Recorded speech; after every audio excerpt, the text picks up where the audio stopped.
Acompanha o pacotão de notícias da Itatiaia. Nesse sábado, o Cruzeiro, na rodada 36, empatou com o Ceará 1-1.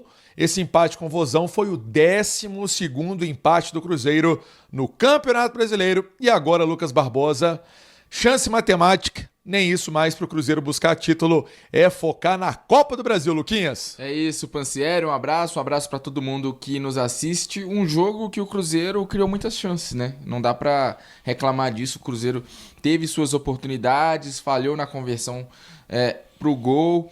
E aí poderia ter aberto o placar bem cedo, poderia ter feito 2-0 bem cedo no primeiro tempo, mas acabou desperdiçando as oportunidades. E aí no segundo tempo o Ceará cresceu, foi de certa forma melhor na partida, e o Cruzeiro ainda teve a força de buscar esse empate pelos pés do Kaique, que arrastou, cruzou na área, e o William Machado completou contra a meta do time alvinegro. Agora acabou esse debate, né, de título. Isso. Já tava chato, né?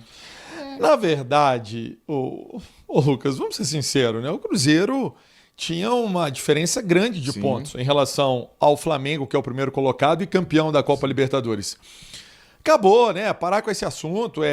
Como disse o Jardim, ficar no pódio, né? Terceiro lugar é legal também para o Cruzeiro, que há muito tempo não tinha uma colocação tão expressiva no campeonato, e focar as atenções na Copa do Brasil. Mas ele disse, né? Precisa pontuar, quer pontuar diante do Botafogo, pelo menos o empate é fundamental também nessa construção. Tá bem encaminhado para o Cruzeiro ficar na terceira posição. O Mirassol perdeu pro Vitória no sábado. A diferença é de 6 pontos, faltando 2 partidas.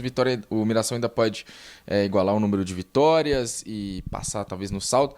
Mas para o Cruzeiro está bem encaminhada essa questão da terceira posição, e eu já vejo uma possibilidade do vice-campeonato, que não é o ideal, claro que todo mundo quer ser campeão, mas já seria uma conquista, entre aspas, uma conquista simbólica do Cruzeiro, de voltar a disputar nas cabeças do Brasileirão.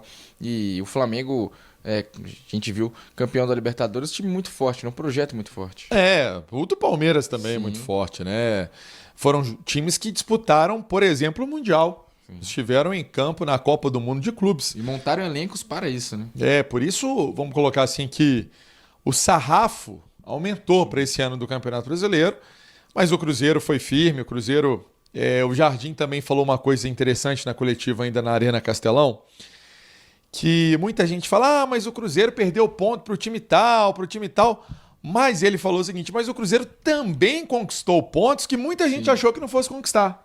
No futebol favoritismo não existe, né? Exatamente. No fim das contas são 11 contra 11 e realmente o resultado se dá a partir daquilo que as equipes produzem. Então o Cruzeiro que retornou para Belo Horizonte na madrugada, chegando neste domingo então à capital mineira, não treinando neste domingo. Nesta segunda-feira todo mundo volta aos trabalhos pensando no jogo contra o Botafogo. Em casa, quinta-feira, às 19h30, a despedida do Cruzeiro no Campeonato Brasileiro em casa, porque fecha a competição contra o Santos lá na Vila. Exatamente. O Cruzeiro que vai ter essas 2 últimas rodadas para fazer testes, para fazer preservações, que vai ser interessante. Mas, principalmente esse jogo contra o Botafogo, acho que o importante é conseguir vencer, dar um recado à torcida, sair bem, né, para esse jogo para a Copa do Brasil. Porque a partida contra o Santos, pela proximidade e também por ser fora de casa, um adversário desesperado ali na Série A do Campeonato Brasileiro, na luta contra o rebaixamento, acho que a torcida até vai entender caso de resultado negativo ou de tropeço, porque de fato devem ir jogadores reservas. A tendência é que seja um time bem alternativo. Tá com cara de um time reserva, né? O Jardim falou isso novamente, eu já tinha até perguntado isso para ele após a vitória contra o Corinthians. Ele manteve esse discurso, que no jogo do Santos igual ele colocou, né? Vamos colocar arejada, né, nos jogadores, uma descansada nos jogadores, um time reserva. No jogo do Botafogo já deve ter algum tipo de rodízio, algum jogador, mas não o time todo. Cruzeiro que pro duelo contra o Ceará perdeu, por exemplo, o Caio Jorge. Não viajou por um desgaste físico. Então vamos ver se ele segura. Eu acho que ele deve até preservar o Caio Jorge do jogo do Santos. Talvez, se ele estiver bem para o jogo do Botafogo, faz uma parte da partida, mas o jogo do Santos não coloca. Apurando com pessoas ligadas ao staff do jogador, a tendência nesse momento é que ele esteja à disposição para enfrentar o Botafogo. Foi realmente uma preservação para a situação não piorar.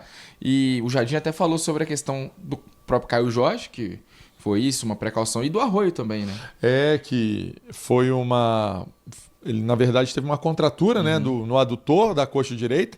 Começou a fazer o tratamento ainda na Arena Castelão, mas não é nada grave. Para falar assim, nossa... preservar o atleta. Porque a expressão do Arroio ali no momento da contusão, né, das dores, assustou um pouco, né? O jogador bem chateado, sentindo muitas dores. Então, né, que bom que essa foi a atualização dada pelo Leonardo Jardim. O Cruzeiro, então, para esse duelo contra o Botafogo, tem a volta do Lucas Romero, que foi baixa na partida contra o Ceará, no empate com o Ceará. E aí tem um detalhe, o Gabigol tá fora. Esse vai cumprir suspensão. Foi o titular, já que o Caio Jorge, como explicamos, não atuou. O Gabigol não enfrenta o Botafogo no jogo de casa, no Mineirão. Vamos trazer aqui a participação da galera com a gente aqui, ó. O Ryan Lucas tá sempre, o Zirlei Pereira, o Eli Carlos, tem que colocar o Fagner no Cruzeiro.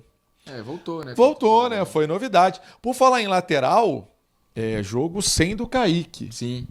Que moleque que joga bola, né? O Kaique joga bola de... O Kaique é um touro. Sim. E que bacana que ele tenha participado do lance do gol, né? Nesse momento de uma marca expressiva. Sim.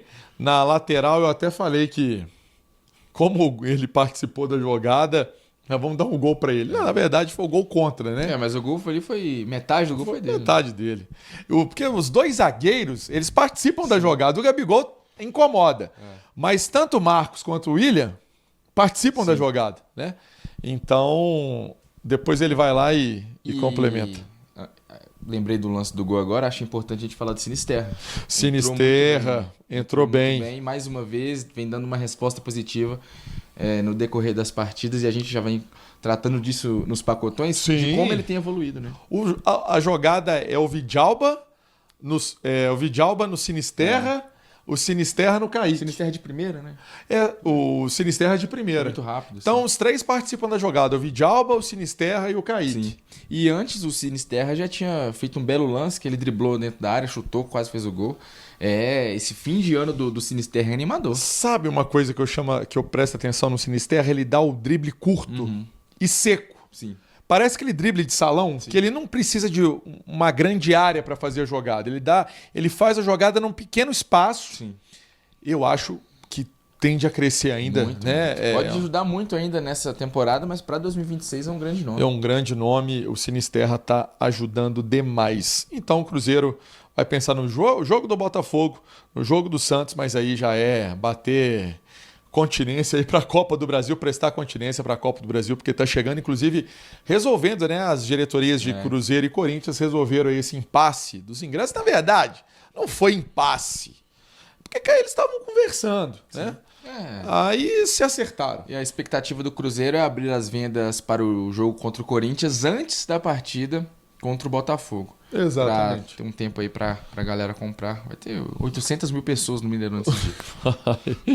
O Eli Carlos mandou também aqui mensagem pra gente. Eli Carlos Ribeiro. Galera, manda a cidade, o bairro onde você está nos acompanhando aqui no Pacotão de Notícias do Cruzeiro. Você que tá ligado com a gente aqui na Itatiaia, em nome de Banco Mercantil. A nossa tecnologia se adapta a você. Ô, Brabo Luquinhas!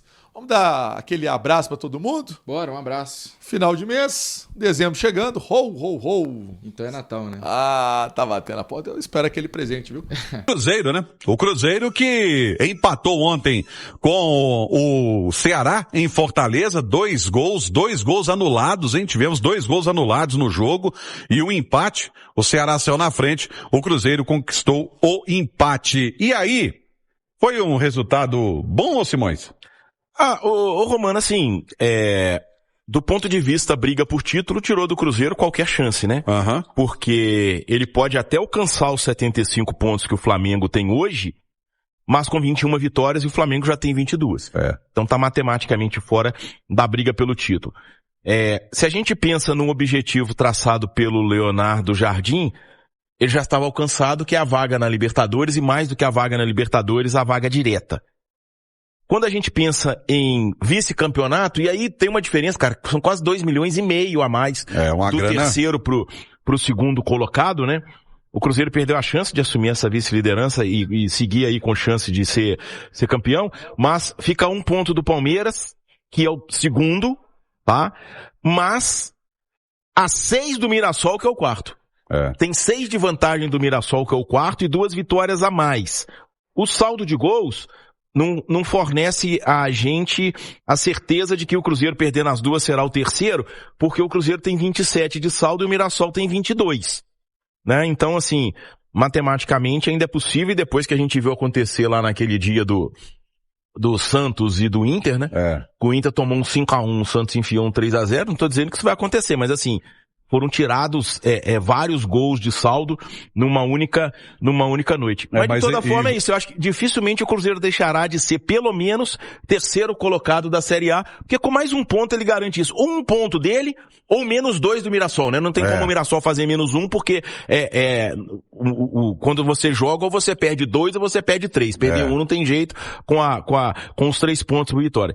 Então eu acho que fica o Cruzeiro uma campanha muito acima do que se esperava. A gente não pode esquecer, o Cruzeiro joga 2 vezes ainda. O Cruzeiro já tem os 69 pontos que fizeram dele o vice-campeão de 2010. O Fluminense foi campeão com 71. Se o Cruzeiro venceu o Botafogo, vai a 72. Tá? É uma campanha realmente espetacular. E agora é se preparar para a Copa do Brasil.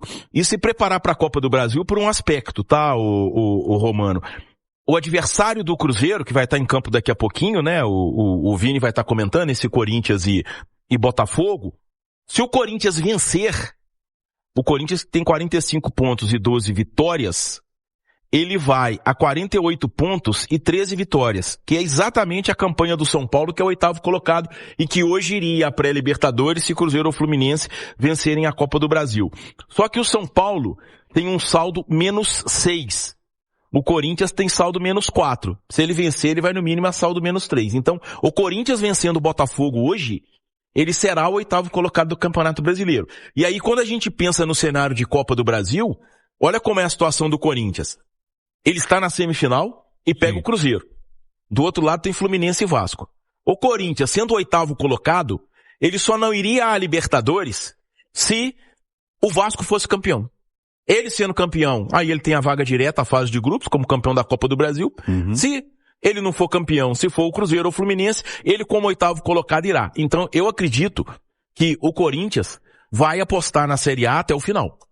Ao contrário do Cruzeiro, que vai ter a chance aí de administrar esses 2 jogos contra Botafogo e Santos antes de receber o Corinthians aqui no dia 10 no Mineirão, na partida de ida da semifinal. Porque eu não acredito que o Corinthians vai apostar todas as suas fichas na Copa do Brasil, sendo inclusive, e não estou dizendo que isso é garantia de vaga, mas eu acho que o Cruzeiro entra como favorito contra o Corinthians. Isso não quer dizer nada, até pela qualidade do time do Corinthians, é um time que meio que joga quando quer, né?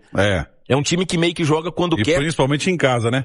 E tem muita qualidade. Não dá pra gente desprezar que o Corinthians pode vir a ter um trio ofensivo formado por Garro, Memphis e o Yuri Alberto.